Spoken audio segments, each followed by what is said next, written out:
Are you tired of meeting people who leave you feeling empty, both emotionally and spiritually?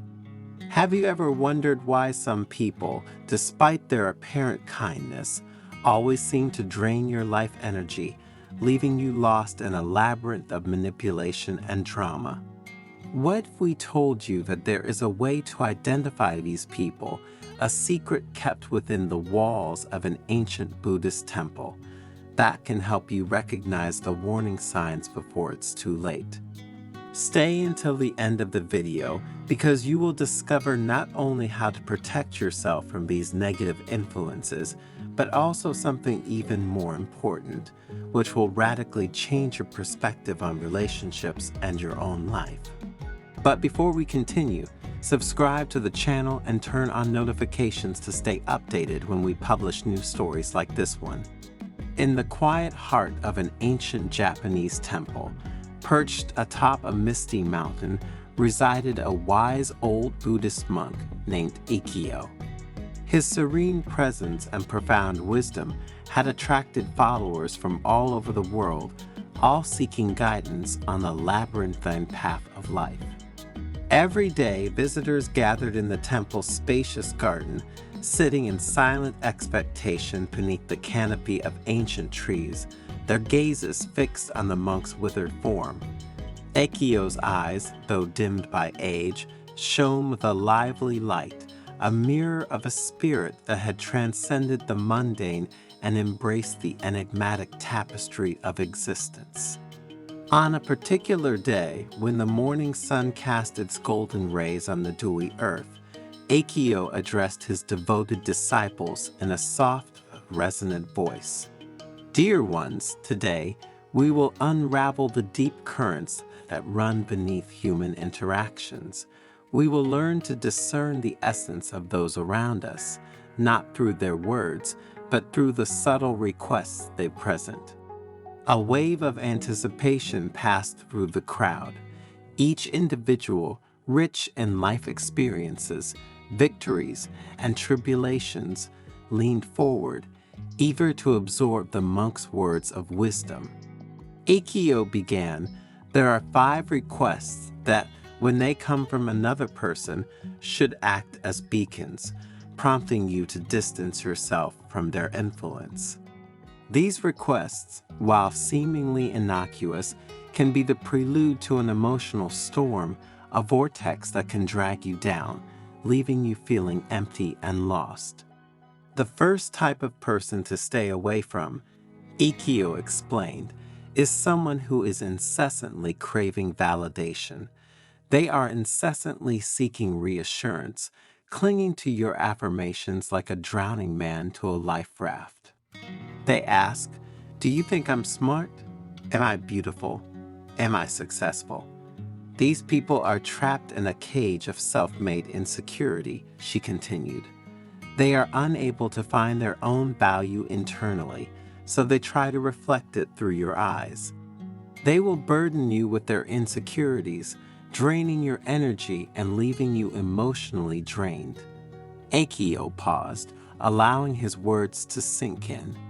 "Remember, it's commendable to offer encouragement and support, but when the demand for validation becomes incessant, it's a sign that the person needs to work on their self-esteem. It's not your responsibility to fix their broken self-esteem." The monk's voice echoed in the quiet garden as he continued, "The second request that should set off alarm bells is the request to absolve oneself of responsibility. These people constantly evade the consequences of their actions, always looking for someone to bear the burden for them. They may say, 'Can you help me with this?' even when they are perfectly capable of handling the task themselves. These people are like children lost in the woods," Ikkyo said.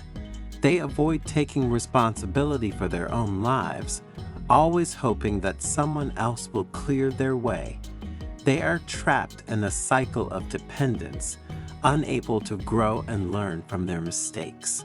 A murmur rose from the crowd as the participants considered the monk's words. Many could no doubt recall encounters with individuals who fit this description. It is essential to offer assistance when needed, Akio clarified. But when someone constantly asks you to clean up their messes, it is a sign that they are avoiding the lessons that life offers them. It is not your responsibility to save them from the consequences of their actions. With calm patience, Akio moved on to the third request. Be careful of those who pretend to be the center of your universe. These people have an inflated self-esteem, believing that the world, and you in particular, exists only to satisfy their needs and desires. They might say, "Why aren't you always available for me?" Or "Why haven't you prioritized my goals?" These people are like black holes, the monk explained, absorbing all the light and energy around them without giving anything in return.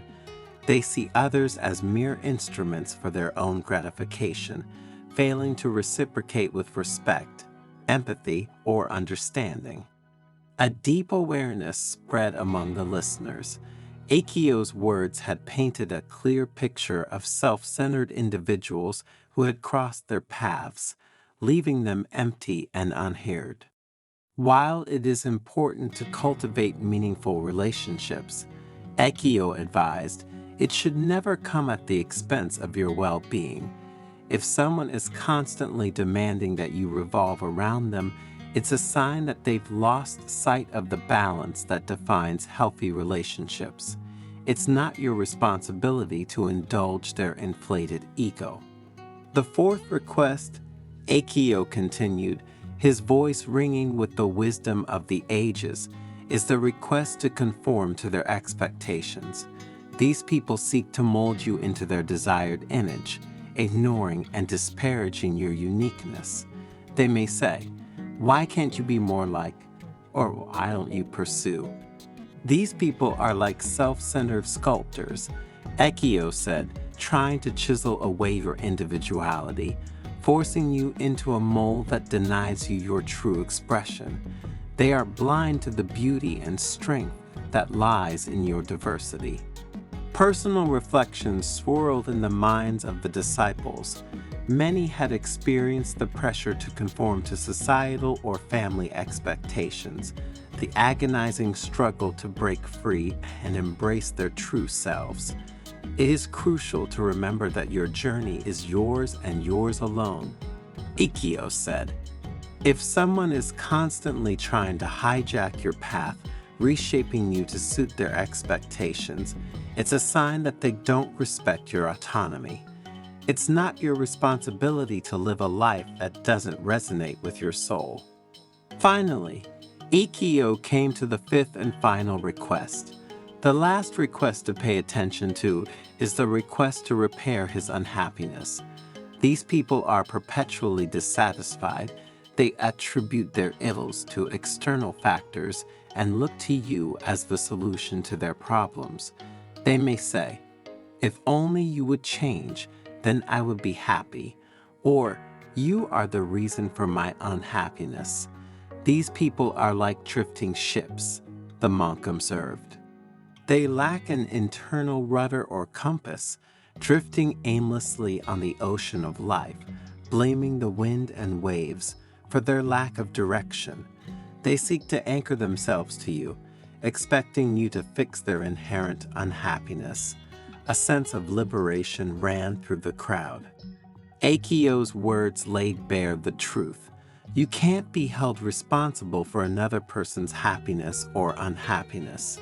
It's commendable to offer compassion and empathy, Akio advised.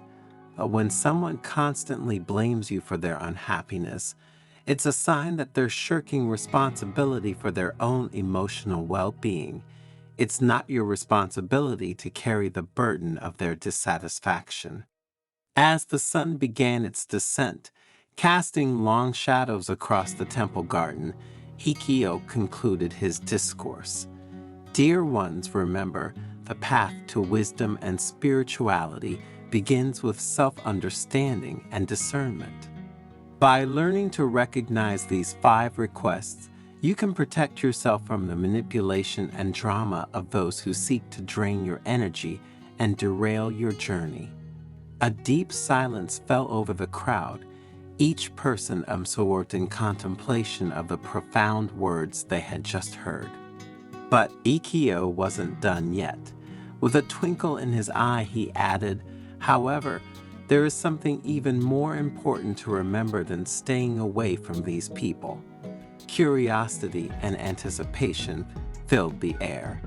What could be more important than protecting yourself from these negative influences?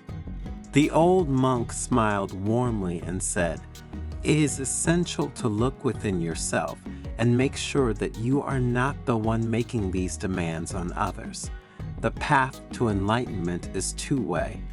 We must not only be aware of those around us, but also infinitely aware of ourselves."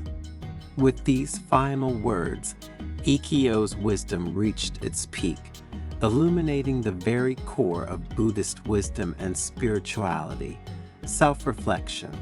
For only by understanding ourselves can we truly understand others, and only through this understanding can we truly walk the path to inner peace and enlightenment, avoiding being the person others must turn away from.